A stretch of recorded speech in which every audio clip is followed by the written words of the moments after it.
ఏ బాబు మొన్న 100 రూపాయలకి ఫ్రీగా ఇద్దాం అనుకుని మీకు 1000 రూపాయలు ఇప్పుడు ఇస్తాను తీసుకోండి అని చెప్పడం. ఇప్పుడు తీసుకునేదంతా రేపు పొద్దున తెలుగుదేశం అనుకూలమైనటువంటి వ్యాపార వాణిజ్య విద్యావేత్తలు ఉంటారు తీసుకోబోయేది రేపు.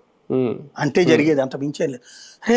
ఇప్పుడు హైదరాబాద్లో అపోలోలోను కిమ్స్లోను లేకపోతే యశోదాలు ఇట్టంటి వాళ్ళు అందరూ ఏం చేస్తున్నారు, కేంద్ర ప్రభుత్వాన్ని బతిన్లాడుకుని పర్మిషన్స్ తెచ్చుకుంటున్నారు మెడికల్ కాలేజీల కోసం, ప్రైవేట్ మెడికల్ కాలేజ్. ప్రభుత్వం కేంద్రం మనకి ఇస్తే వద్దంటూ దాన్ని అసలు నా జీవితంలో నేను ఊహించట్లేదు. ఇది కేంద్ర ప్రభుత్వం ఇస్తంటే జిల్లాకు ఒక కాలేజీ నాకు వద్దంటున్నటువంటి ఏకైక రాష్ట్రం నాదే. ఇంతకంటే దరిద్రం ఇంకేటే ఉండదేమో. ఇచ్చిన కాలేజీలు కూడా ప్రైవేట్కి పంపించేయడం అన్నటువంటిది ఇక్కడ మాత్రమే జరుగుతున్నది. ఇంత దౌర్భాగ్యం. ఇప్పుడు వేరే రాష్ట్రంలో నా దగ్గర డబ్బులు లేవు నేను చేసుకుంటాను అన్నాడంటే అది ఆడి కర్మ. మ్యాక్సిమం ప్రతి రాష్ట్రాలు వినియోగించుకుంటున్నది. మనం మాత్రమే తీసుకెళ్ళి ఇది కూడా దోచిపెడుతున్నాం.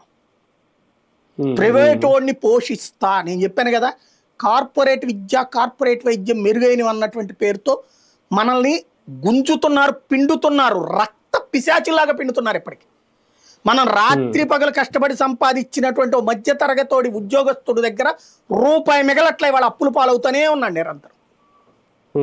అయినా సరే ఇంకా మీరు అట్టాగే చావండరా, మీ బతుకులు ఇంతే, మమ్మల్ని నమ్ముకున్నందుకు అనే దరిద్రం ఇక్కడే పట్టింది. రైట్.